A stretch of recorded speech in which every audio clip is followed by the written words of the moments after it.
Bienvenue au sein de ce webinaire. On fait la présentation des optimisations fiscales et sociales du chef d'entreprise. Alors moi, c'est Guylaine Dos Santos. Je suis la responsable conseil commercial et patrimonial au sein du cabinet ECO et je laisse Céline se présenter.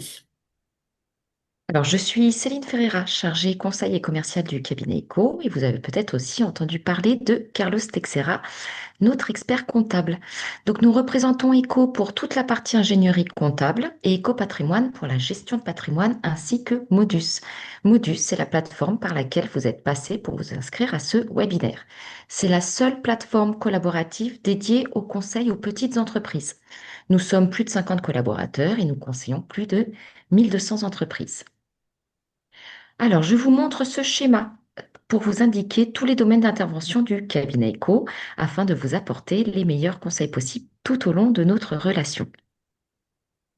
Notre objectif aujourd'hui, donc ça va être de vous conseiller en matière civile et assurantielle afin de réduire fortement votre imposition fiscale et sociale, de vous proposer une prestation comptable qui peut être gratuite grâce à notre système de parrainage. Nous verrons cela en fin de webinaire, mais qui peut être magique.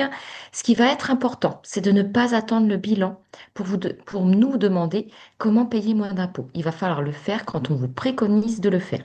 Il y a des réductions qui se préparent en amont et des optimisations qui se préparent dès le départ.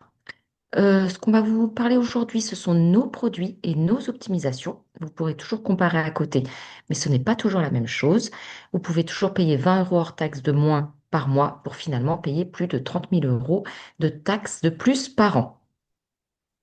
Alors, dans un premier temps, on va vous présenter les différentes optimisations fiscales et sociales et dans un second temps, on vous parlera du devis de la mission comptable, fiscale et juridique. Donc normalement, vous avez dû recevoir un mail qui se présente comme celui-ci. Donc dans ce mail, il y a des liens pour remplir un certain nombre d'informations. Il y a également des codes. Donc les codes vous permettent d'accéder à Modus et remplir ces informations. Donc certains l'ont déjà fait, j'ai vu. Pour les autres, vous pourrez le faire plus tard. L'idée, c'est que dans le premier lien, il y a la fiche prise de connaissance qui se présente comme celle-ci. Comme vous pouvez le voir à l'écran, merci Guylaine, c'est la fiche par rapport à votre activité, votre entreprise, d'accord? Alors, on attend une levée de fonds pour améliorer l'UX, mais l'essentiel des informations est là et ça permet de mieux vous conseiller sur votre activité et le type de structure à envisager si ce n'est pas encore créé. Ensuite, en second lien, il y a la fiche patrimoniale. Donc là, ça nous permet de mieux connaître votre contexte et ainsi vous apporter le meilleur conseil possible. D'accord? Car votre contexte personnel est très important, que ce soit pour les optimisations éventuellement ou que ce soit pour le type d'entreprise ou le type d'imposition à choisir. Et ensuite, il y a ce troisième lien que l'on a breveté. Donc celui-ci va vous permettre d'accéder en temps réel à un simulateur qui va vous permettre de voir quelles sont les différentes formes de société et laquelle est la plus appropriée en fonction de votre situation. D'où l'importance vraiment des informations que vous allez nous communiquer, puisque ce sont des informations que l'on reprend et qui seront indiquées dans ce simulateur. Donc ce simulateur, vous y avez accès, mais généralement, nous, on le reprend. Une fois que vous avez tout rempli, on vous enverra une analyse patrimoniale qui est gratuite, avec la liste des optimisations à mettre en place ainsi que le devis d'expertise comptable. Vous aurez tout en un, une analyse vraiment complète et le devis. Si vous signez ensuite avec nous, vous retrouverez les optimisations que l'on vous aura préconisées dans votre espace privé. Et ensuite, on vous enverra un timing, un rétro-planning qui vous indique tout simplement quand est-ce qu'il faut mettre les choses en place. Il y a des choses à mettre en place dès le départ et d'autres à mettre en place dans 6 mois. D'accord?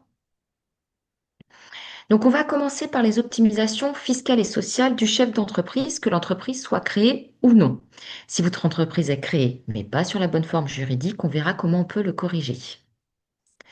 Donc voici les différents points que l'on va aborder sur notre première partie. Donc constitution du patrimoine, préparation à la retraite, protection sociale, régimes matrimoniaux, transmission ou vente de l'entreprise, optimisation diverses, bilan patrimonial et portage salarial hybride. Alors l'ordre n'est pas logique, on devrait d'abord parler du civil, mais en France on préfère parler d'abord du fiscal. On commence donc par le fiscal.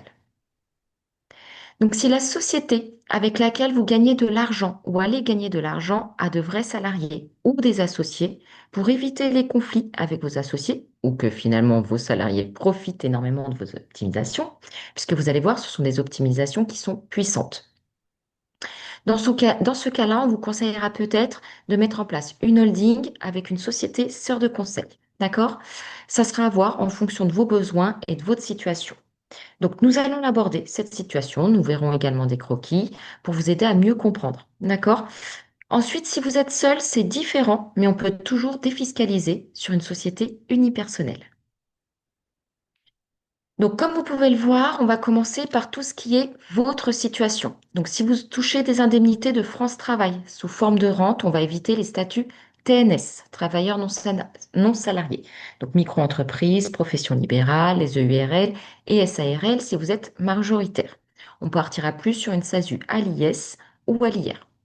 Pour ceux qui ont touché l'indemnité sous forme de capital, l'ARS, pourquoi pas liquider votre société pour en constituer une autre. Ça vous permettra de toucher le solde restant. Ça reste autorisé, mais avec certaines tolérances. À voir. Et pour finir, ce schéma qui récapitule tout ce que je viens de dire, quel statut adopter selon votre situation. C'est des choses que vous pourrez revoir lors du replay, mais il ne faudra pas hésiter si vous avez des questions, des doutes ou autres. Alors, on va voir maintenant les différentes formes de société. Donc, en forme de société, vous allez avoir tout ce qui est entreprise individuelle, profession libérale, auto-entreprise. Alors, on va éviter en général, car il y a beaucoup de problèmes en cas de divorce ou de décès et beaucoup trop d'impôts et de charges sociales. Donc, après, il y a des exceptions. Pour la micro-entreprise, par exemple, où il y a une micro-fiscale, d'accord, qui peut être intéressante. Mais finalement, de toute façon, à travers la simulation, on regardera ce qui peut être le plus bénéfique pour vous. Ensuite, il y a l'EURL à l'IS, donc à l'impôt sur les sociétés. Si vous ne touchez pas le pôle emploi sous forme de rente et que votre stratégie va être de vider l'EURL et que le résultat va servir intégralement pour votre train de vie ou pour acheter votre résidence principale, par exemple, c'est peut-être pas la bonne option. Peut-être que la SASU vous conviendrait. Mais contrairement à ce qu'on a l'habitude de voir sur Internet. Mais comme on vous fait une simulation, de toute façon, ça nous amène à comprendre ce qui peut vous convenir, mais c'est toujours vous qui déciderez. D'accord? On vous informe et vous déciderez. Ensuite, il y a l'EURL à l'IR, donc impôt sur le revenu. Donc ça, en général, on va éviter car l'intégralité de votre résultat va être soumis à charge sociale et 50% des cotisations à charge sociale vont aller à la poubelle. D'accord?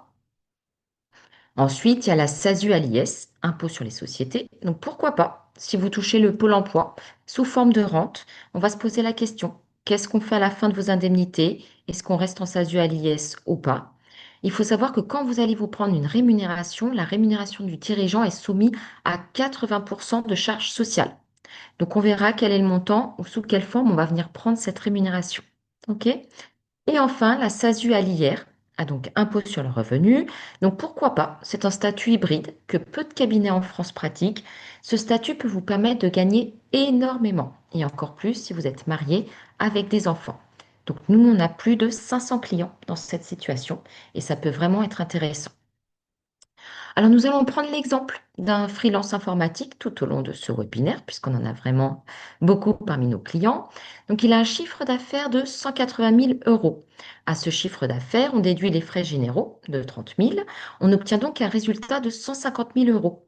Et c'est sur ce résultat qu'on va payer zéro à l'IS et de charges sociales. Mais en contrepartie, il va payer un impôt sur le revenu assez important. D'accord?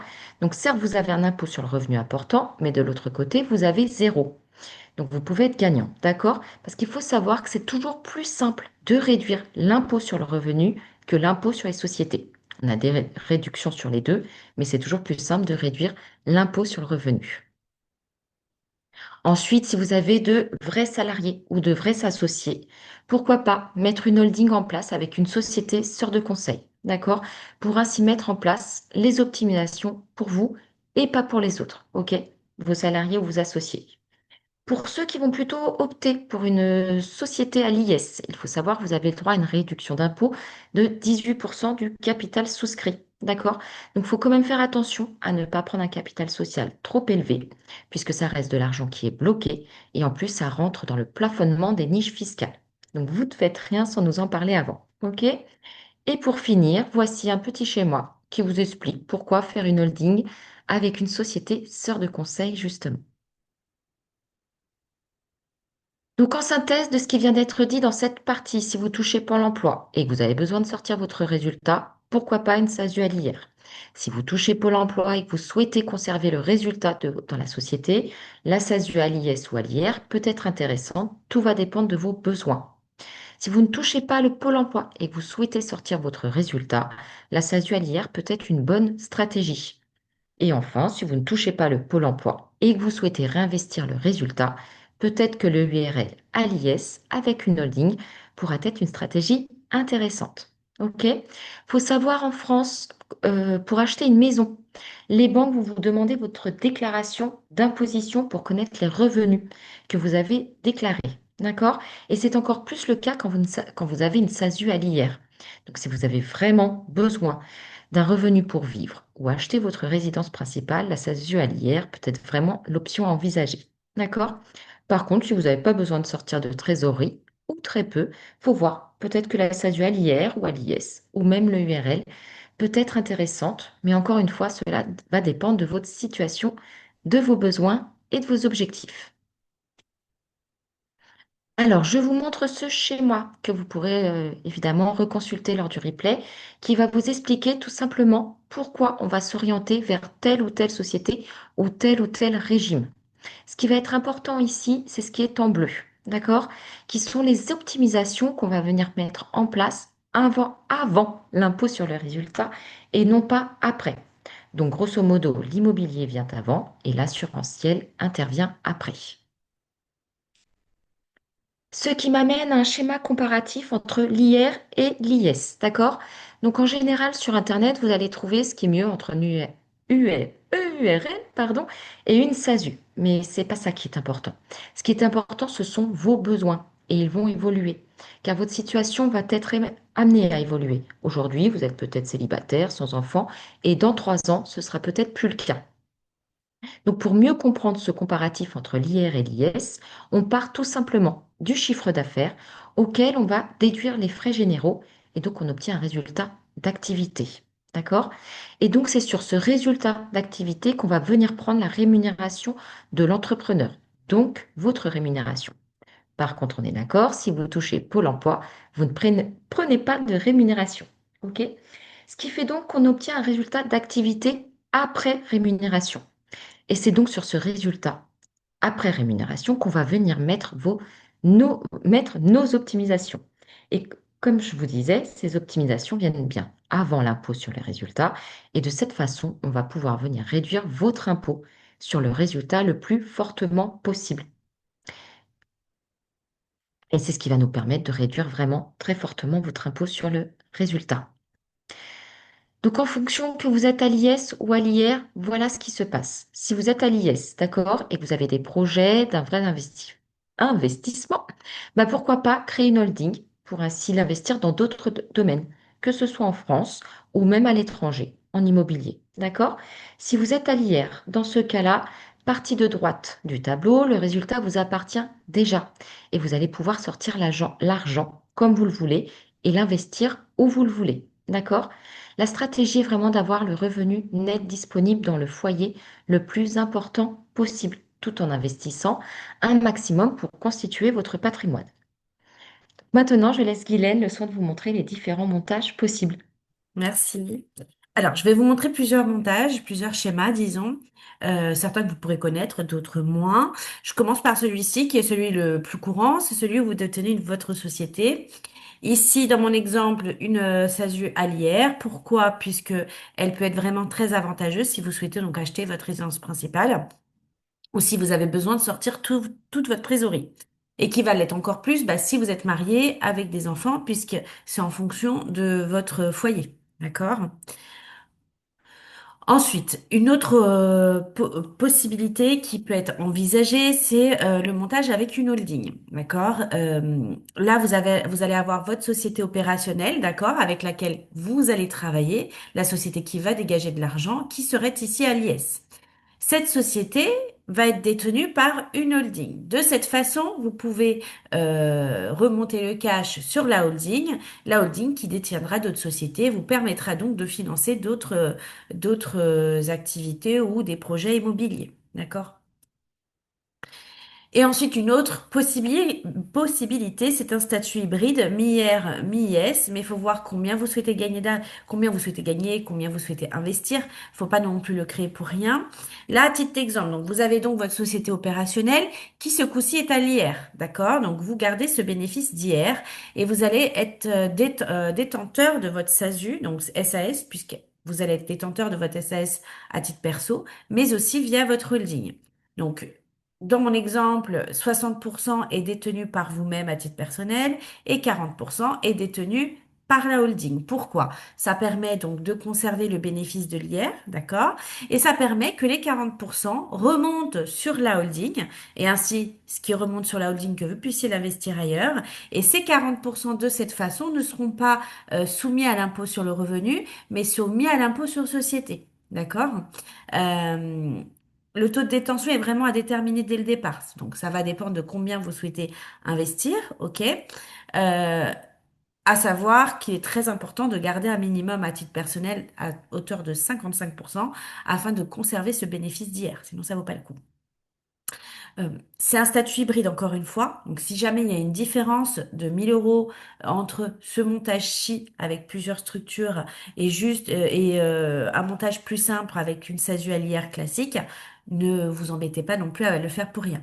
De toute façon, nous, on vous accompagne, on regarde qu'est-ce qui est le plus préconisé. Donc, l'idée, c'est que si vous avez un projet, qu'on échange pour voir quel est le meilleur montage possible.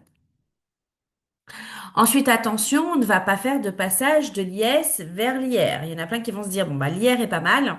Par contre, il ne faut surtout pas faire de bascule de l'IS vers l'IR, puisque vous allez risquer une imposition immédiate des plus-values latentes. Donc, si c'est votre première année, vous nous le dites, d'accord? On peut écrire aux impôts pour négocier ce passage à l'IR. Est-ce qu'il y a des questions déjà sur cette première partie, sur le régime fiscal, social et la forme juridique de l'entreprise? Ou est-ce que... Euh, ouais. Oui, bonjour. En fait, Bonjour? j'ai une question, s'il vous plaît, par rapport au statut hier. En fait, j'ai vu que en fait, vous avez mis les charges sociaux à 9,7% et pas 17,20%. Mais du coup, en fait, ça, c'est quoi comme charge? Parce que en fait, j'ai des collègues à moi qui payent pas ces charges-là et du coup, je sais pas c'est quoi. Alors, les prélèvements sociaux, ce sont en fonction de votre bénéfice. Les prélèvements sociaux sur une SASU à l'IR, je dis bien sur une SASU, d'accord? Puisque si c'est une SAS, c'est différent en fonction si vous êtes associé, dirigeant majoritaire ou pas. Euh, les prélèvements sociaux sont de 9,2%, qui sont répartis entre la CRD, CRGS, je vais y arriver, CRG, CRDS. euh, Souvent, vous voyez d'ailleurs l'info de 17,2%. Je suppose que c'est par rapport à ça que vous relevez cette information. Les 17,2% sont sur les revenus de patrimoine. Quand vous êtes sur une SASU à l'IR, ce sont des revenus professionnels, d'accord? Et non pas de patrimoine. Donc, quand vous êtes sur une SASU, les prélèvements sociaux sont de 9,2% et non D'accord. pas de 17,2%. Et pour ces charges, normalement, on les paye pour l'URSSAF ou pour les impôts, on les paye pour qui exactement? Alors, aujourd'hui, je précise bien aujourd'hui, les prélèvements sociaux ne sont pas appelés depuis plus de 20 ans. Alors, je ne le précise plus comme je le précisais il y a quelques mois en arrière, puisque en fait, les administrations ne sont pas mises encore d'accord sur qui va prélever ces prélèvements sociaux. Est-ce que c'est les impôts, est-ce que c'est l'URSSAF? Lorsque c'est appelé, c'est l'URSSAF en général, mais ça peut dépendre. Euh, quand c'est les 17,2%, ça va être en général l'URSSAF, mais pour les 9,7% aujourd'hui, il n'y a pas forcément d'accord entre les administrations. En fait, c'est super délicat sur la SASU alière, puisque les prélèvements sociaux n'étaient pas appelés jusqu'à présent. Quand ils le sont, c'est parce que il y a soit vous êtes sur une SAS, vous êtes plusieurs associés et que du coup vous avez un mandat social, etc. Et donc du coup vous avez des prélèvements sociaux reliés à l'URSSAF, d'accord? Mais quand vous êtes SASU hier, ce sont des prélèvements sociaux. Pour l'instant, en théorie c'est l'URSSAF, mais pour l'instant on n'a pas de, eux-mêmes ils sont pas d'accord entre eux. Je sais pas si c'est clair dans ma réponse. Oui, oui, oui, oui, c'est clair, merci. Mais du coup, en fait, dans votre cabinet, normalement, c'est quoi la recommandation? Vous recommandez quoi à vous? Alors, notre recommandation, en clair, c'est de conserver ces 9,7% de côté dans la trésorerie, de ne pas y toucher. D'accord? D'ailleurs, dans la simulation qu'on fait et qu'on reprend, d'ailleurs, que Céline reprend, dans la simulation, il y a bien écrit. Alors, attendez, je vais essayer de reprendre le petit tableau que. Touc, touc, touc, touc, il est là. Voilà, dans cette simulation que là vous voyez à l'écran, en clair, tout en bas, il y aura écrit justement revenu net d'impôt, l'imposition sur le revenu et les prélèvements sociaux. On l'indique tout le temps, le montant. En revanche, aujourd'hui, jusqu'à présent, il n'était pas appelé. Donc, notre préconisation, c'est de les conserver, d'accord, de côté. Par contre, la préconisation aussi, c'est de se dire que c'est un montant qui n'est pas appelé aujourd'hui. Voilà. Mais on l'indique quand même, de sorte à ce que vous sachiez quel serait le montant qui est appelé? D'accord. Une question sur le même sujet, au fait. Quand ils vont, par exemple, décider d'appeler les 9%, par exemple, est-ce qu'ils vont l'appliquer que sur l'année N en cours ou ils risquent de revenir en arrière sur plusieurs années? C'est le grand sujet. C'est le grand Ouais, sujet.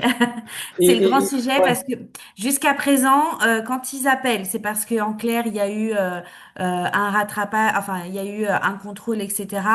On peut pas donner de certitude en disant ils reviendront pas en arrière. C'est une erreur de leur part. Donc, mais on peut pas dire ils reviendront pas en arrière. Euh, mais Quand ils ce qui reviennent en m'inquiète, arrière ces c'est... derniers ouais, temps, il y a eu le cas d'une jurisprudence où ils sont revenus en arrière, mais c'est parce que il y avait aussi le fait que les bénéfices étaient assimilés à un salaire, et là il y avait un recalcul des prélèvements sociaux, donc qui n'étaient pas assimilés à 9,7%, mais à plus, puisque ça a été considéré comme un salaire. Donc là, ils sont revenus en D'accord. arrière en estimant qu'il y avait de la mauvaise foi du dirigeant et pas d'accord. autre chose. Mais en fait, je complète juste effectivement la question de Mohamed. Du coup, en fait, là, en fait, vu que vous avez dit au début, je pense que Céline a indiqué au début que vous avez plus de 500 consultants avec ce montage hier. Ouais. Mais du coup, pour l'instant, vous avez eu aucun appel pour aucun consultant concernant ces charges-là? Pas de retour négatif du moins. Il y a eu des demandes à un moment donné de l'URSSAF, par exemple, où ils disaient que c'était des revenus de patrimoine et donc des prélèvements sociaux à 17,2. Mais avec notre accompagnement, les clients n'ont pas eu ces 17,2%. D'accord. Et l'URSSAF demande juste de payer les 17,2. Désolé, parce qu'en fait, c'est vraiment, c'est ça, en fait, Bien sûr. c'est vraiment le débat d'aujourd'hui, je pense, sur ce sujet. Parce qu'en fait, il y a beaucoup d'articles, en fait, il y a beaucoup de Alors, j'en reportages profite dernièrement. juste rapidement avant votre question. Ouais, Hier, j'ai fait un webinaire sur le cas spécifique de la SASU hier, justement, que vous ok, pouvez retrouver sur le YouTube de Modus. Donc demain, quand vous allez avoir le lien du replay, vous allez tomber sur YouTube.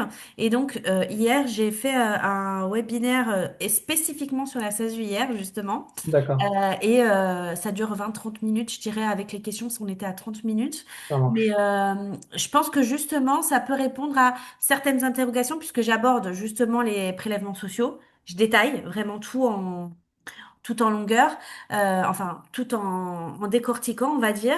Et j'aborde les bénéfices justement et qu'est-ce qu'il y a d'autre que j'aborde avec la SASUR? Bon, le cumul ARE. Mais en l'occurrence, j'aborde les prélèvements sociaux. Si ça vous intéresse au C'est très passage, intéressant. toujours visionner ce petit webinaire qui peut vous intéresser. Je vous en prie, posez votre question.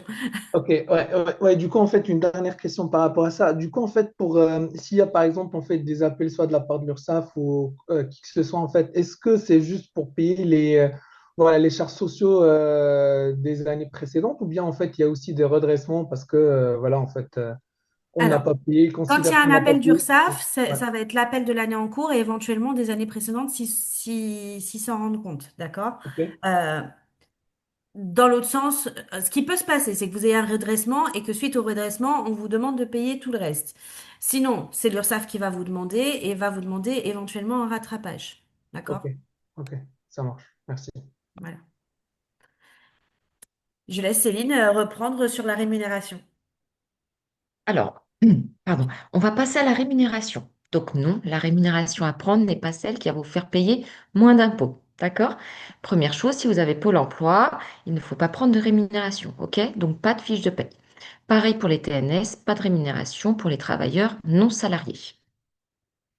Donc la rémunération doit correspondre à plusieurs critères. L'impôt, oui, mais pas que l'impôt. OK? C'est important de le comprendre. La rémunération va devoir vous permettre d'assurer votre train de vie. Donc si vous avez besoin de 2, 3 ou 4 000 euros pour vivre, vous prenez ce dont vous avez besoin. Nous verrons en... Pardon, je suis désolée. Nous verrons ensuite s'il faut le prendre sous forme de rémunération, dividende, ou est-ce qu'il faut le prendre sous forme d'avance de bénéfice avec la SASU à l'IR. Vous allez avoir besoin d'une rémunération en cas de pépin et d'assurer votre train de vie en cas d'incapacité de travail. Il faut savoir que vous avez besoin de 1 050 € bruts par mois pour cotiser à une sécu, une prévoyance et cotiser à 4 trimestres par an tout en évitant la taxe PUMA. Si vous touchez Pôle emploi, vous n'en avez pas besoin puisque vous cotisez à travers un Pôle emploi, mais il vous faudra tout de même une complémentaire et une prévoyance. Ensuite, il va vous falloir une rémunération pour assurer votre train de vie à la retraite. Attention, 50% des cotisations vont à la poubelle. Donc, si par exemple vous prenez une rémunération de 1 000 € pendant 45 ans, il va se passer quoi à la retraite? Vous allez toucher entre 900 et 1 000 €. Par contre, si vous avez une rémunération de 6 000 € à la retraite, vous toucherez entre 2 900 et 3 000 €. Et enfin, il va vous falloir une rémunération si vous avez un projet, besoin d'un crédit, de louer, si vous avez besoin d'anticiper un congé maternité. Qu'est-ce qu'on peut faire dans le cadre d'un crédit? On peut augmenter votre rémunération et une fois que le crédit est finalisé, là, reprendre une stratégie de patrimoine en rebaissant le revenu. OK? Une fois qu'on a déterminé la forme juridique, le régime fiscal, social et qu'on a déterminé son revenu, la question qui va se poser est qu'est-ce qu'on fait du reste? Donc, il faut toujours garder un petit peu de cash, de sécurité, c'est important, d'accord? Et sinon, il va falloir penser à investir, investir, investir. Pourquoi? Car il faut penser à préparer votre retraite, à préparer votre dépendance maintenant et pas 5 ans avant votre départ à la retraite, car il sera bien trop tard. Pour vous expliquer un petit peu comment ça fonctionne, je vous montre ce petit schéma pour vous dire qu'en clair, il y a 5 branches de la sécurité sociale en France. Donc allocation familiale, maladie, maternité, accident de travail, retraite complétée par une complémentaire et la dépendance. Ok? La dépendance, on n'en parle pas, mais en clair, c'est le financement de la personne qui va s'occuper de vous quand vous ne pourrez plus. Dans 10 ans, qu'est-ce qui va se passer? Clairement, il risque d'avoir un cotisant pour un retraité. C'est pratiquement infinançable. Donc, c'est vraiment important de le préparer. Il y a 3 types de défiscalisation en France, l'écologie, l'emploi et la retraite. Et la retraite, il y a 50% des défiscalisations qui sont pour la retraite. Donc, même l'État, lui, met en place certaines choses et nous dit directement que c'est important de la préparer.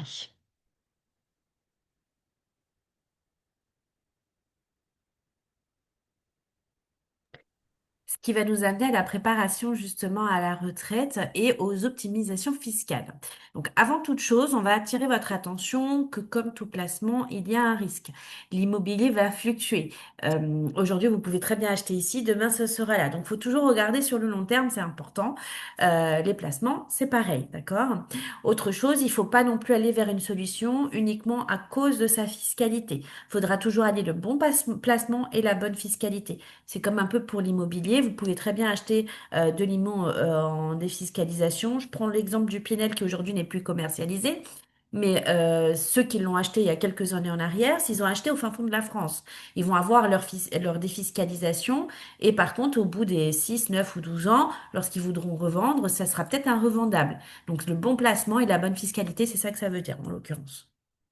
Donc ça va m'amener directement à la première solution que nous on propose. Ça va être l'épargne salariale éco. Et ça c'est vraiment indispensable.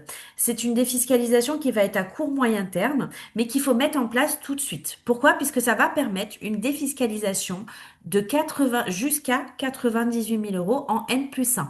Donc en clair, entre le versement, entre l'abondement et l'accès à la prime de partage de valeur, tout ça, ça fait une enveloppe jusqu'à 98 000 euros. D'accord? Pour ça, il va falloir embaucher, de préférence un proche, d'accord? Conjoint, par exemple. Euh, qu'est-ce que j'allais dire? En embauchant un proche 2 heures par semaine, avec 6 mois d'embauche, euh, ou sinon même un enfant de plus de 16 ans, ça peut même lui permettre de bénéficier d'une carrière longue. Ça peut donc activer ce contrat-là, d'accord? Et si je reprends l'exemple de Céline de tout à l'heure, euh, si par exemple on part sur un chiffre d'affaires de 180 000 euros, un bénéfice de 150 000 euros, et donc après impôt un résultat net de 120 000 euros, en N+1, on va pouvoir défiscaliser jusqu'à 98 000 euros, d'accord? Comment ça se passe, hein? Je vous explique un petit peu. Avant votre clôture, on va vous demander combien vous allez souhaiter verser dessus. D'accord? Donc ça va être le montant que vous souhaitez, 5, 10, 15, 20, d'accord? On va vous indiquer aussi le montant que vous pouvez verser maximum, ok? L'argent que vous allez verser dessus va être bloqué pour une durée de 5 ans. D'accord? Donc pendant 5 ans, vous n'y touchez pas, par exemple. Au bout de 5 ans, vous les récupérez net de charge, contrairement à une rémunération classique. Mais là où c'est intéressant, c'est que il y a plusieurs cas de déblocage, en l'occurrence l'achat de la résidence principale, les rénovations énergétiques, le mariage, le PACS, euh, la naissance d'un troisième enfant. euh, Autant de possibilités de débloquer par anticipation.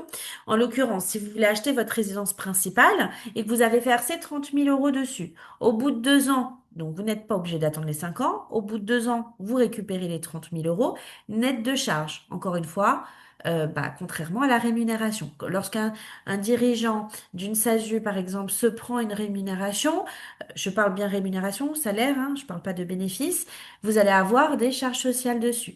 Donc là, c'est net de charge. OK? Donc ça, pour mettre en place ce contrat, il faut compter un budget de 500 euros hors taxe uniquement à la mise en place du contrat. Et après, vous le conservez et vous reversez dessus tous les ans.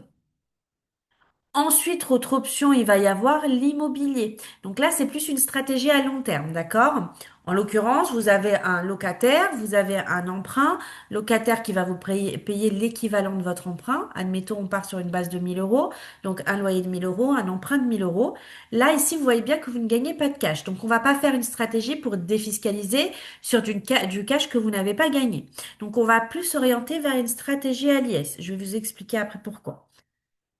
Tout d'abord, on commence doucement, hein. Un premier bien à 150 000, un autre bien à 200 000, ainsi de suite, d'accord? Les loyers augmentent avec l'inflation, pas le crédit, pas le crédit. Donc, ça permet que tout s'autogère. Et de cette façon, les banques vous accompagnent en plus au fur et à mesure. Faut pas commencer tout de suite avec un bien à 1 ou 2 millions d'euros.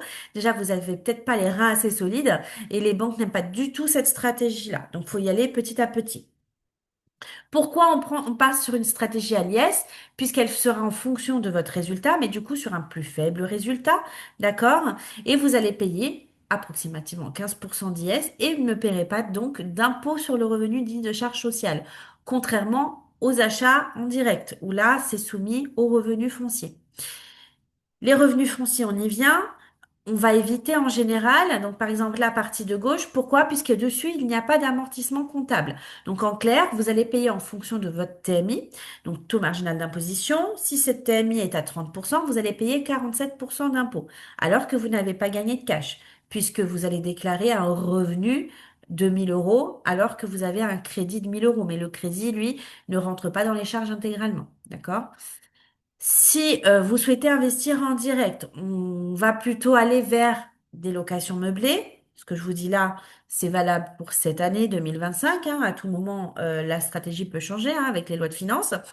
Attention, puisque vous allez toujours payer 47% d'impôts, mais du coup sur un plus faible résultat. Si vous êtes au réel, pourquoi? Puisque vous allez avoir un amortissement comptable. OK?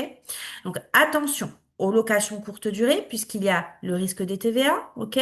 Et ensuite, il y a 45% de charges sociales au-delà de 23 000 euros de revenus déclarés, ok?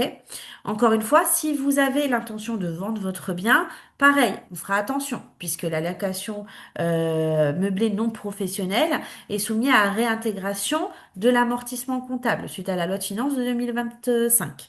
Donc, voilà, on se posera sur la question, sur votre besoin et on vous accompagnera sur les montages de toute façon.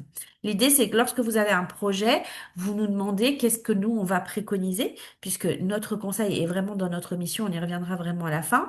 Mais en l'occurrence, c'est nous dire à chaque fois que vous avez un projet pour qu'on puisse vous accompagner et se poser la bonne question sur la meilleure stratégie. Ensuite, si vous souhaitez qu'on vous accompagne au-delà du montage sur, par exemple, la recherche de biens, on peut le faire. On passe par Nexity et Revenu Pierre.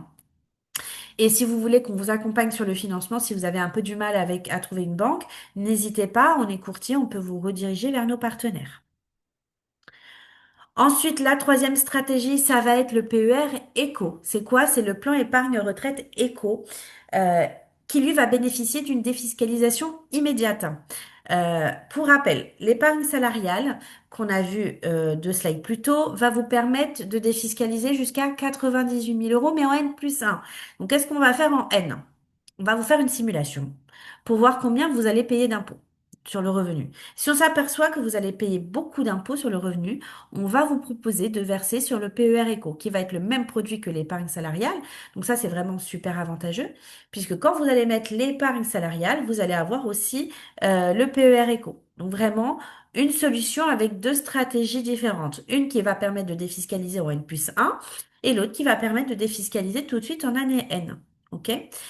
Et là, vous allez pouvoir réduire la base imposable jusqu'à 74 000 euros si vous êtes sur un foyer de deux personnes, sinon c'est 37 000 euros. Donc, si par exemple, vous êtes sur votre TMI de 30%, que vous versez 30 000 euros dessus, ça va vous faire une réduction d'impôt de 9 000 euros. Et ce qui est intéressant, c'est que dans les cas de déblocage, il y a la fin de droit à Pôle emploi. Qu'est-ce que ça veut dire? Ça veut dire que vous arrivez à la fin de vos droits. Bah, à la fin de vos droits, vous allez pouvoir débloquer le montant que vous avez versé dessus, donc les 30 000 euros, sans repayer les 9 000 euros. Et ça, c'est vraiment super intéressant et ça fait une rentabilité de plus de 30%. Donc, si vraiment vous avez mieux, n'hésitez pas à me le dire, hein. Ensuite, quatrième stratégie, c'est ce que l'on appelle la pierre papier. C'est quoi? C'est des SCPI, en clair, Société civile de placement immobilier. Donc, vous achetez des parts dans une SCPI. Là, c'est vraiment une stratégie à long terme, hein. Ce qui est recommandé, c'est 10 ans. La particularité ici, c'est le démembrement qu'on met en place. Euh, la société va acheter des SCPI, admettons panier moyen 30 000 euros, hein, à 2, 3 ou 4% pendant 10, 20 ou 30 ou 40 ans. Mais là, ce qui va être super intéressant, c'est quand vous allez souhaiter arrêter votre société, vous allez pouvoir récupérer net de charges et net d'impôts le montant que vous avez investi et le revendre personnellement, net d'impôts. Et ça grâce justement au démembrement. OK? Pour ça, on travaille avec Pierre Capital hein, de Swiss Life. Ils ont eu un taux brut de dividende de 5,22% et ça a été le meilleur taux de distribution depuis 2017. Donc ici, vous allez pouvoir défiscaliser et en plus gagner de l'argent. OK? Est-ce qu'il y a des questions sur la préparation à la retraite et les optimisations fiscales?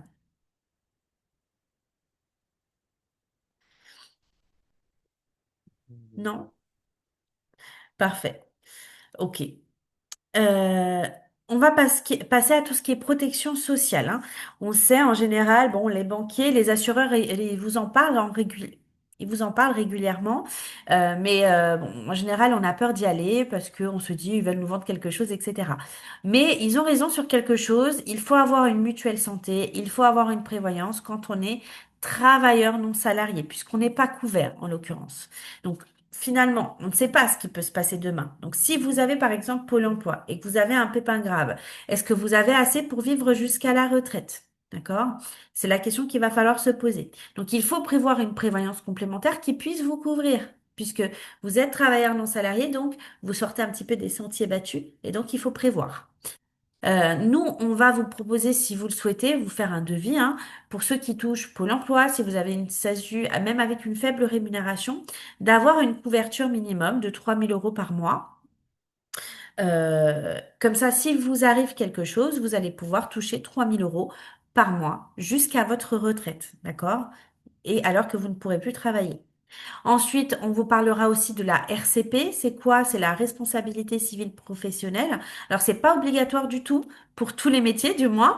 Par contre, ça reste quand même très fortement conseillé puisque au-delà de vous couvrir en cas de faute professionnelle, ça vous couvre aussi en cas de dommage corporel. Donc, en clair, si vous êtes amené à faire de la clientèle, vous faites tomber quelqu'un, la personne se casse une jambe, c'est qui va payer? Donc la question qui va se poser, c'est est-ce que c'est ma responsabilité civile personnelle qui va intervenir ou celle de la voiture? Vous verrez que non. Donc il faut se poser cette question-là. Donc pareil, si vous êtes intéressé, juste vous nous le dites. Euh, et nous, on vous fait un devis afin que vous puissiez voir si ça vous intéresse à le mettre en place. Si vous souhaitez aussi comparer. Si vous souhaitez comparer, vérifiez bien les garanties. C'est vraiment super important, hein. Si vous trouvez des devis à 10 € par mois, ça va pas vous couvrir grand-chose, hein.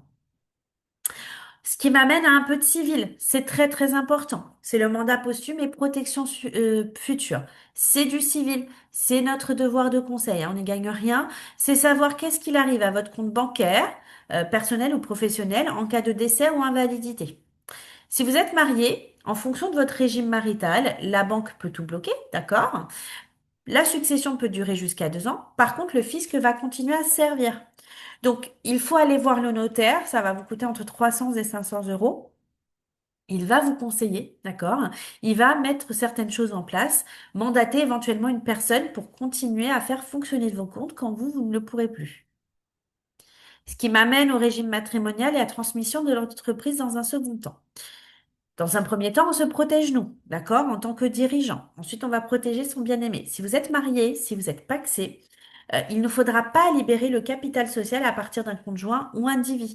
Sinon, en cas de séparation ou rupture de Pacs, vous allez devoir reverser la moitié de la valeur de la société à votre ex-conjointe ou ex-concubin. D'accord? Donc, il faut faire attention puisqu'il y a vraiment une différence entre qui possède la société et qui, comment a été financé. D'accord? On a eu le cas d'un client, donc si on le dit, c'est parce qu'on a eu le cas, hein, d'un client qui était passé sur Internet à l'époque pour créer sa société. Sa société a été valorisée x5. Il était freelance informatique, valorisé x5. Il a donc dû faire un chèque de la moitié de la valeur de sa société à son ex-conjointe.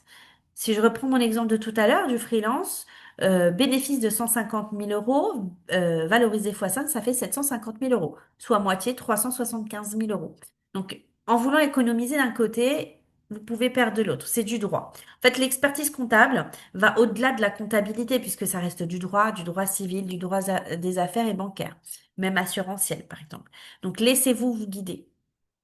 Dans cette situation, on aurait ajouté 10 mots dans les statuts, on aurait fait un remploi de fonds et il aurait été sauvé. D'accord? Ensuite, une fois qu'on s'est protégé nous, on va protéger son bien-aimé ou sa bien-aimée en allant chez le notaire, d'accord? C'est important. Mettre en place une donation entre époux, un testament. C'est du conseil, c'est pas avec nous. C'est chez le notaire que ça se passe, mais c'est important de le comprendre, d'accord? Puisque si vous ne mettez rien en place, tout risque d'être à l'arrêt, vous risquez beaucoup de choses risquent d'être bloquées. Donc c'est important. Au-delà des frais de succession, etc., c'est aussi de la continuité. Ensuite, peut-être que vous allez être amené à vendre votre société. Vous allez peut-être porter en plusieurs salariés, vous allez peut-être avoir de la trésorerie. Bah alors, ça se prépare, d'accord? Si vous souhaitez vendre votre société, peut-être qu'on vous proposera de la racheter à 1 ou 2 millions d'euros. Donc ça se prépare. Comment? En essayant de mettre en place une holding au minimum 3 ans avant pour éviter un remploi de fonds. Ok? Je donne l'exemple. Si par exemple vous vendez 1 million. Si vous n'avez pas de holding, vous vendez 1 million, d'accord? Vous payez 30%, vous allez récupérer 700 000. Si vous avez une holding, c'est la holding qui vend, ok? C'est la holding qui va encaisser les fonds et ne va pas payer d'impôts tant que l'argent reste enfermé dans la holding à l'IS, ok? Et comme ça, vous ne paierez pas d'impôts, ok? Donc de cette façon, vous allez donc pouvoir réinvestir 1 million plutôt que 700 000. Ensuite, si vous avez des enfants et que vous souhaitez transmettre la société à vos héritiers, on peut éventuellement penser au pacte du treuil. Ça dépend si votre société ou pas rentre dedans. Mais n'hésitez pas à demander des informations puisque vous pouvez avoir une exonération de 75% de la base des droits de donation. Une fois qu'on aura signé ensemble, vous allez être mis en relation avec notre collaboratrice, hein, une collaboratrice dédiée à votre dossier. Elle vous accompagnera sur plusieurs dispositifs d'optimisation, hein. Au-delà des 98 000 euros que vous pouvez défiscaliser en épargne salariale, elle pourra aussi vous accompagner sur la défiscalisation de jusqu'à 3 000 euros en chèque cadeau, en chèque vacances, en chèque CESU. Ensuite, elle pourra vous faire une simulation gratuite. Si vous souhaitez acheter par exemple un véhicule, voir qu'est-ce qui est le plus intéressant. Est-ce que c'est en crédit? Est-ce que c'est en leasing? D'accord?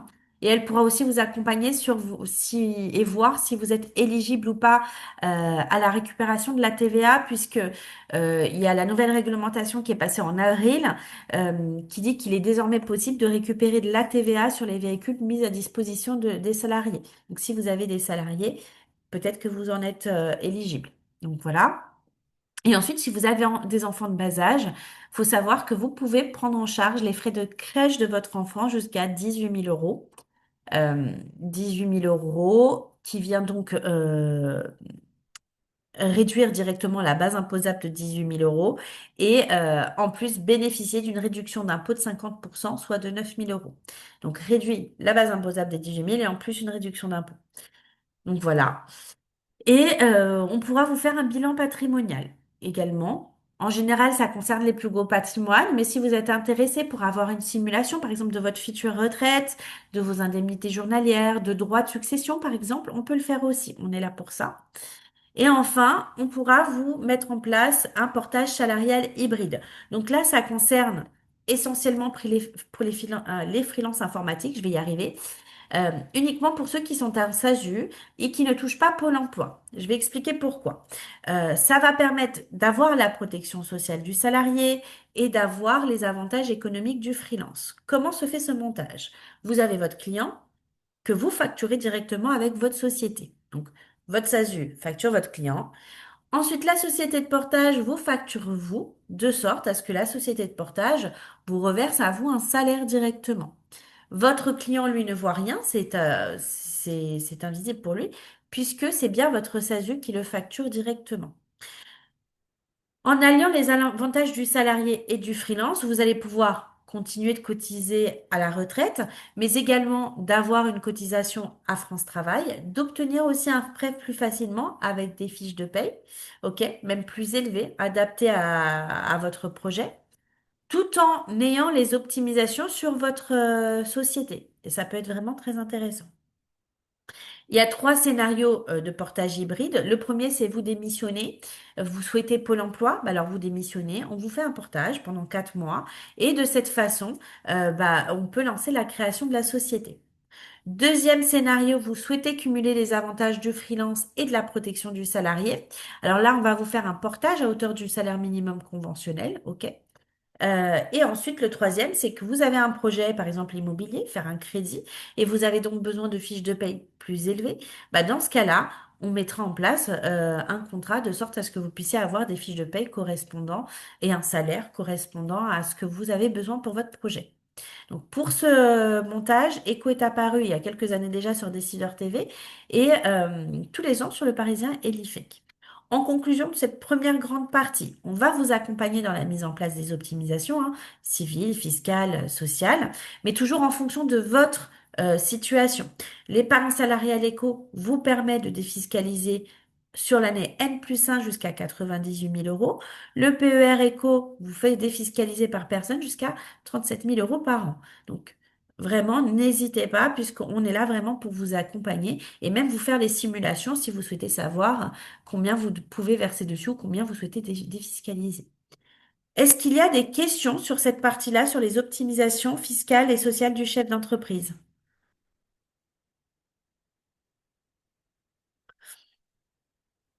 Pas de questions. Bon, bah, c'est que j'ai été claire. Pour info, normalement, on va pareil faire des petites interventions sur certains sujets que j'ai évoqués ici ultérieurement, plus en détail si vous le souhaitez. Donc, faudra rester attentif à Modus, voir si vous avez des petites invitations. Donc, je laisse Céline passer au devis de la mission comptable, fiscale et sociale. Enfin, juridique. Merci, Guylaine. Alors, on va vous présenter rapidement le fonctionnement et le devis comptable, fiscal et juridique. Donc, comme je vous ai indiqué tout à l'heure, notre système de parrainage peut vous permettre de gagner 300 euros par an par client. Donc, en clair, si vous nous apportez 10 clients qui restent et qui payent, bien sûr, vous allez pouvoir gagner chaque année 3000 euros sans rien faire. Donc, non seulement d'un côté, vous ne payez pas de compta, et en plus, vous gagnez de l'argent grâce à notre système de parrainage. Notre plus gros apporteur d'affaires gagne plus de 1000 euros par mois grâce à notre système. Donc revoici le mail que vous avez reçu avec les liens. Donc remplissez au mieux pour qu'on puisse vous conseiller. Dans le compte rendu, vous allez aussi avoir un lien pour activer votre compte parrain. Donc en bas à gauche, il suffira de remplir les informations. Pour ajouter un filleul, c'est en bas à droite. Vous allez avoir un lien qui vous appartient et que vous pouvez envoyer à qui vous voulez. D'accord? Sinon, tout simplement, vous pouvez mettre les coordonnées de la personne à contacter. Ensuite, vous êtes informé de la suite quand la personne est contactée, quand elle a signé, et tous les 17 de chaque mois, vous aurez un reporting qui indiquera le montant de votre bonus. Donc, ça me permet de passer au budget de la mission comptable. Oui, hop, on va la mission comptable fiscale et juridique. Donc, nous, on va faire une mission comptable juridique complète, d'accord? Je sais que quand on est des petites boîtes, on se dit le risque est plus faible. Oui, il est plus faible, mais on fait vraiment une mission complète pour que vous compreniez comment tout fonctionne. On va pas juste faire de la saisie de facture pour faire un bilan. Donc, c'est quoi la mission comptable complète? Ça va être la tenue de la comptabilité, le bilan, le compte de résultat, les annexes, les déclarations périodiques de TVA, d'impôts de société, d'IFU, de CFE, et ça va être aussi l'alias fiscal, le dossier d'ordre des experts comptables et le juridique annuel d'approbation des comptes. Donc tout ça pour une moyenne constatée de 35 euros hors taxe de l'heure seulement. Donc c'est pour vous donner une indication, car nous ne facturons pas à l'heure, hein, d'accord? Donc chaque client a beaucoup d'échéances, d'accord? Plus de 70, donc ça demande beaucoup de travail derrière. Donc concernant nos tarifs, donc comme vous pouvez le voir, nos tarifs commencent à 1800 euros hors taxe par an pour une URL ou une SASU. Je dis bien commencer, car après ça va dépendre de vos activités. Donc pour une profession libérale ou une EI, c'est 1880 euros hors taxe par an. Holding, ça dépend. Si c'est une holding simple, c'est 1050 euros hors taxe par an. Et mixte, c'est 2000 euros hors taxe par an. Une SCI, si vous êtes déjà client, c'est 650 euros hors taxe. Et les micro-entreprises, c'est 500 euros hors taxe. Donc, il s'agit vraiment d'un tarif pour 12 mois, donc une année complète de comptabilité. D'accord? Si on ne fait pas une année complète pour les mois non effectués, il va falloir retirer la comptabilité et la TVA. On ne va pas juste retirer le tarif et diviser par 12. Puisque dans notre tarif, il y a dedans le bilan, le compte de résultat, les annexes et l'alias fiscal. OK? Ensuite, pour ceux qui souhaitent passer par nous pour la partie sociale, donc le bulletin de paye, c'est 30 euros hors taxe et la mise en place d'un contrat de travail, c'est 100 euros. En passant par nous dans le mail de présentation, on va évoquer plein de documents importants et encore une fois, c'est notre rôle de vous accompagner. On ne va pas faire juste de la paye sans vous dire tout le reste. On va vous dire tout ce à quoi il faut penser, la médecine de travail, l'OPCA. Il y a des choses que vous pouvez faire vous-même, hein, bien sûr, mais c'est notre rôle d'attirer votre attention là-dessus, sur les documents obligatoires. Les paiements se font par prélèvement mensuel. Donc, si par exemple votre clôture est au 31 décembre, les prochains paiements qui vont partir seront du 28 novembre au 28 décembre. Ensuite, pour une année complète, les paiements, hop, auront lieu tous les 28, du 28 janvier au 28 décembre. Donc là, je veux bien vos retours. Ça dépend si vous avez déjà consulté d'autres cabinets. Pouvez-vous me dire si les autres vous donnent autant de conseils? Est-ce qu'ils les mettent en place? Est-ce qu'ils sont moins chers? Et est-ce qu'ils offrent les mêmes bonus de parrainage? Je veux bien vos retours là-dessus, s'il vous plaît.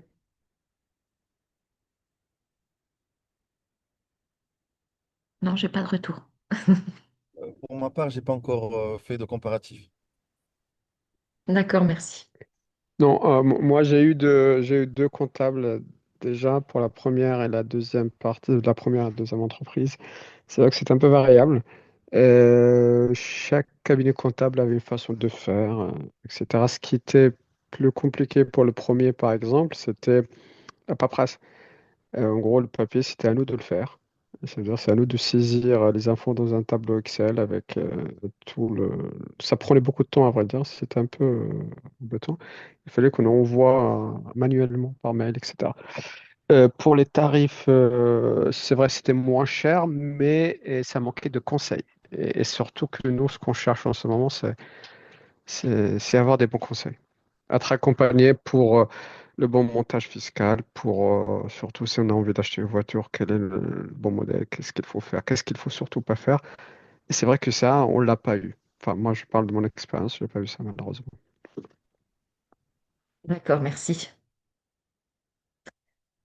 Alors, donc pour nous rejoindre, c'est assez simple. Si vous avez déjà une société, c'est juste regarder votre préavis.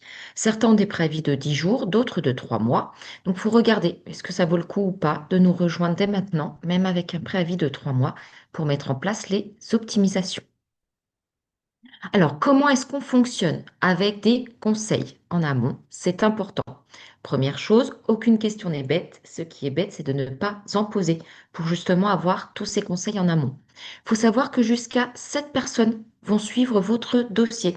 Vous allez avoir un expert comptable salarié, un manager, un chef de mission, un collaborateur comptable qui vont être affectés à votre dossier. Et éventuellement, un chargé de paye, un conseiller en gestion de patrimoine et un chargé de formalité. Donc en général, on est assez réactif, même en période de TVA ou de bilan. On va être sur les rotules, mais nous sommes assez réactifs. Il faudra toujours nous dire avant d'agir. Si vous souhaitez déménager, si vous souhaitez vous marier, vous souhaitez divorcer, d'accord? Ou même céder vos parts. Toujours évoquer votre situation afin qu'on puisse mettre certaines choses en place, s'il y a lieu de mettre certaines choses en place, bien sûr. Mais dans tous les cas, toujours évoquer avec nous pour chaque changement. Je prends l'exemple d'une cession de parts, puisqu'on a eu le cas. Un client qui voulait vendre la moitié de sa société à un ami avec un capital social de 1000 euros. Donc c'est souvent cette somme qui est prise pour le capital. Il a donc vendu à 500 euros à son ami. Donc à l'époque, on lui avait dit, attention, il faut faire une holding, il faut valoriser les titres, très important. Il a refusé et il a tout fait lui-même sur Internet, puisque c'est possible. Sauf que quelques temps après, il a eu un contrôle fiscal de l'administration. Et l'administration a valorisé fois 7 sa société. Donc ils ont considéré qu'il avait vendu la moitié de sa valorisation et non pas juste 500 euros. Donc ils lui ont demandé de payer 156 000 euros d'impôts. Donc on l'a redirigé vers une super avocate, ancienne inspectrice nationale des impôts, que l'on connaît, et qui a réussi à réduire l'ardoise à 46 000 euros d'impôts. OK? Donc si je reprends mon exemple de tout à l'heure, avec un bénéfice de 150 000 euros, fois 7, ça fait 1 050 000. Donc ici, l'administration fiscale n'aurait pas considéré une vente de 500 euros, mais bien de 525 000 euros. La différence est donc énorme. C'est du droit, c'est pas de la compta.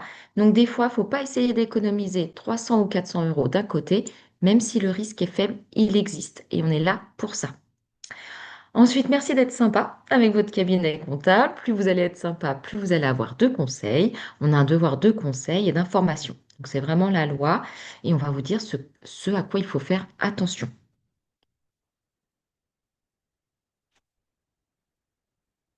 Guylaine, je te laisse le soin de continuer. Oui, alors je vais vous expliquer rapidement comment on fonctionne avec les banques. Alors on fonctionne avec de la collecte bancaire, d'accord? Ça consiste en quoi? Ça consiste à ce que les banques en France, donc 99% des banques en France, envoient les écritures bancaires à l'ordre des experts comptables et l'ordre des experts comptables redescendent les écritures dans nos logiciels. Donc quand vous allez recevoir la tâche, de collecte bancaire, c'est important de le valider afin qu'on puisse avoir les écritures. Ça simplifie beaucoup le travail pour vous, pour nous également, d'accord? Donc c'est vraiment très important. Ensuite, on a un partenariat pour ceux que ça intéresse avec Shine. Le partenariat vous permet d'avoir 4 mois offerts et si vous souhaitez bénéficier de cet avantage, faut pas hésiter à nous le dire. Et nous, on vous met en relation avec Shine, on vous recommande auprès d'eux afin de bénéficier de cet avantage-là. C'est une banque en ligne et qui fonctionne vraiment très bien au passage. Euh, Ensuite, pour info, on va vous inonder de mails, d'accord? On va vous demander de déposer les pièces, on va vous relancer, on va vous demander de valider la TVA, de valider le pré-bilan, le juridique, le reporting. Donc, on fait la saisie, on vous demande de vérifier certaines infos afin de le valider. Pourquoi? Pour que vous compreniez comment fonctionne votre business. Puisque le jour où vous allez nous demander, on vous explique votre bilan sans que vous compreniez ça, ça sera impossible. Donc, d'abord, il faut comprendre vos reportings, voir comprendre comment fonctionnent ces choses-là. Et ensuite, vous pourrez comprendre comment fonctionne votre business, d'accord? Ensuite, quand vous allez recevoir un document fiscal, social, peu importe, vous ne faites rien, vous ne payez rien sans nous l'envoyer avant. D'abord, vous l'envoyez à la collaboratrice qui sera en charge de votre dossier. Elle regarde. Est-ce que c'est déjà payé? Est-ce qu'il y a une rectification? Est-ce qu'il faut vérifier le montant? Euh, voilà, elle se renseigne, elle regarde et ensuite elle vous dit quoi faire. C'est pareil pour les mises en demeure. Peut-être que vous pourrez en recevoir. L'administration aussi l'administration fiscale aussi peut se tromper. D'accord? Donc, d'abord, vous nous l'envoyez et nous, ensuite, on se renseigne et on vous dit quoi faire. C'est vraiment très important. Pareil, et des fois, il y a des risques et des fraudes, hein, lors des créations d'entreprises. Donc, vraiment, c'est très important d'envoyer chaque document que vous recevez pour la société. Enfin, on vous communique toutes les informations relatives à votre déclaration d'imposition personnelle, les petites cases à remplir au moment de la déclaration. D'accord? Vous allez avoir accès 24 heures sur 24 à tous vos documents, comptables, fiscaux, sociaux, juridiques. En fait, vous avez accès à tout sur Modus. Donc, Modus, c'est notre plateforme informative, d'accord, par laquelle on passe, la nôtre. Euh, vous y avez accès sur PC, sur mobile également. Vous avez une application web. Donc, je précise bien que c'est une application web, hein, et quoi dire d'autre? Donc, vous avez accès à tout via la plateforme. Bon, on attend une levée de fonds, hein, pour améliorer l'UX, hein, mais de toute façon, tout y est déjà. D'accord? Donc, vous aurez même accès à votre balance, à votre grand livre, à votre reporting. On va vous inviter d'ailleurs à remplir éventuellement, si c'est pas déjà fait, les colonnes en vert pour savoir où est-ce que vous allez aller, pour que vous puissiez aussi avoir nos conseils en optimisation. C'est vraiment très important. Pour ceux qui n'ont pas encore créé leur société, on pourra vous guider, d'accord, sur la date d'inscription chez Travail. Si vous passez par nous, on pourra rédiger vos actes. On vous dira quand déposer le capital social à la banque. On vous dira quand immatriculer la société. Si vous souhaitez passer par nous pour l'immatriculation, il faut savoir que c'est 500 euros TTC pour la chambre du commerce, d'accord? Si vous créez une holding, c'est 500 euros TTC si la holding est créée avant la filiale. Ou sinon, c'est 700 si la holding est créée après la filiale. OK? Et si vous avez un métier qui ressort de la chambre des métiers, bah là, c'est 800 euros TTC. OK? Autre information importante, faut savoir que vous pouvez depuis fin d'été 2025 occulter votre adresse personnelle des dirigeants et des associés, des cabis et des actes juridiques. Ceci étant, si par exemple votre adresse personnelle est l'adresse de la société, bah, l'adresse de la société restera visible. Donc pas la vôtre, mais celle de la société le restera. D'accord? Donc, on vous dira comment faire, comment on peut vous accompagner sur cette partie-là. Donc, vraiment attention aux formalités, hein. Euh, Comme pour le reste des informations, par moment, il n'y a pas de petites économies. C'est important que vous puissiez bien faire les choses au moment de la création de votre société. En conclusion, remplissez bien vos fiches, hein. Vous faites au mieux. L'idée, c'est de faire au mieux. Mais vous avez compris que d'avoir certaines informations sont vraiment très importantes pour nous. En passant par le prévisionnel, puisqu'on commence du prévisionnel pour vous faire la simulation. Les informations personnelles, le foyer, la situation, les enfants, le conjoint de travail, est-ce qu'il y a des revenus complémentaires? C'est des informations qui nous sont utiles pour qu'on puisse faire une simulation, puisque la simulation reprend votre avis d'imposition personnelle. Donc, on simule un impôt sur le revenu, d'accord? Donc, ces informations sont utiles pour ça. Et ces informations peuvent être aussi utiles pour qu'on puisse bien vous conseiller derrière, voir s'il y a des optimisations qui sont possibles ou pas, d'accord? Dès que vous avez tout rempli, si vous êtes pressé, n'hésitez pas à nous tenir informés. D'accord? Pareil, si vous avez des questions, n'hésitez pas à nous tenir, à nous poser les questions ou par mail ou par WhatsApp si vous êtes sur le remplissage des fiches, par exemple. Ensuite, on vous envoie un devis. Ce devis, Donc, et le compte-rendu de la mission, donc toutes nos préconisations, et le devis avec notre tarification. Donc, vous allez voir, ce compte-rendu est assez dense. Il y a plein d'infos, en l'occurrence, qui sont en corrélation avec ce que l'on vous dit là, hein. Euh, donc, il y a plein d'infos par rapport à ce que vous nous avez indiqué, plein de préconisations. Donc, si vous avez des questions, pareil, il faut pas hésiter à nous poser vos questions, en fait, entre chaque paragraphe, en couleur, et comme ça, nous, on répond par rapport à cette question-là. Si vous avez besoin qu'on s'appelle pour se mettre d'accord sur la stratégie, voir si on se comprend bien, si vous avez encore d'autres questions, faut pas hésiter non plus, on est là pour ça. Et ensuite, pour signer la lettre de mission, c'est tout en bas du mail et suivre les étapes. Et ensuite, l'équipe reprend contact avec vous par mail en vous indiquant qui vous est affecté, qui va suivre votre dossier et toutes les étapes comme ça. Si vous êtes pressé pour créer la société, pareil, n'hésitez pas à nous tenir informés pour qu'on puisse faire le nécessaire de notre côté. Donc, il y a encore d'autres placements, il y a encore d'autres optimisations, mais vraiment, le plus urgent reste la forme de votre société, le juridique, le fiscal, le social. Vous avez vu que même les assurances, même les protections sont importantes et les optimisations aussi, puisqu'il y a certaines choses à mettre en place dès le départ. Euh, et ensuite, si vous souhaitez encore d'autres choses, n'hésitez pas à nous le demander, voir si on peut s'en occuper. Voilà. Est-ce qu'il y a des questions ou c'est plutôt clair?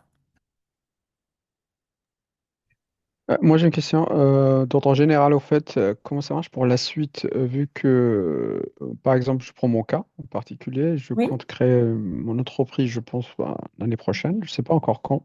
Mhm. Donc, j'ai déjà échangé avec Céline sur le sujet, donc peut-être avril, peut-être mai. Donc là, c'est quoi l'étape suivante? Est-ce qu'on est autonome? On peut aller sur l'espace, bah, le partage ou le tableau de simulation et voir ce qu'on peut faire d'ici là, ou plutôt il faut un rendez-vous privé en tête-à-tête pour Alors, étudier mon cas? vous avez déjà rempli les fiches ou pas du tout? J'ai rempli juste une petite fiche par rapport à mon entreprise actuelle, mais j'ai pas rempli une fiche pour la suite. Ok. Alors, quand vous allez sur la fiche, quand vous faites suivant, à un moment donné, donc vous arrivez sur ce fameux tableau simulateur. Donc là, vous êtes autonome, vous pouvez indiquer les montants, Très bien. modifier le chiffre d'affaires, même faire une simulation des différents cas. Admettons, si vous souhaitez vous prendre une rémunération de 12 000 ou vous prendre une rémunération de 20 000, là, vous êtes autonome, il y aura une préconisation. Ceci étant, nous, quand on donne nos préconisations, on reprend ce tableau, puisque des fois, bah, il y a peut-être des questions qui sont mal comprises ou des informations qui, pour vous, vous dites, bon, ça, c'est pas important si je le mets pas. Mais si la question y est, c'est que ça peut avoir du sens et ça peut être important. Donc, vous êtes autonome de votre côté, d'accord? Nous, juste, on aime bien le reprendre pour vérifier que tout est bien repris correctement et qu'il manque rien. Prochaines étapes, donc déjà, vous pouvez le faire de votre côté. Dès que vous Ok. avez fini le remplissage, nous, on revient vers vous avec bah, justement les préconisations pour préparer un petit peu votre projet pour avril. Parfait. Ok. Voilà. C'est bien, merci. Bah, de rien. Donc demain, vous allez recevoir le replay du webinaire. Il ne faudra pas hésiter à le revisionner. Comme je le disais tout à l'heure, il y a aussi un replay de webinaire sur spécifiquement la sasualière. Donc si vous vous posez des questions, n'hésitez pas à le visionner. Dans quelques temps, il y en aura d'autres. Dès la semaine prochaine, un consacré à la banque, si je dis pas de bêtises. Et certainement un autre sur la partie PER. Donc voilà, on va en rajouter, on va agrémenter tout ça. Donc, il ne faudra pas hésiter à aller revisionner certaines infos et à nous poser des questions. Vraiment, on est là pour ça. Et l'idée, c'est de se mettre d'accord sur la stratégie dès le départ pour que tout soit fluide derrière. Donc, je vous remercie de votre attention. Enfin, on vous remercie avec Céline. Euh, N'hésitez pas à poser vos questions. Ben, en général, c'est Céline ou à moi s'il y a besoin. Et on vous Ok, souhaite merci beaucoup. Merci à merci. vous. Merci. Merci. Bon après-midi. Merci. Merci, au revoir. Bon Au après-midi. Au revoir. revoir.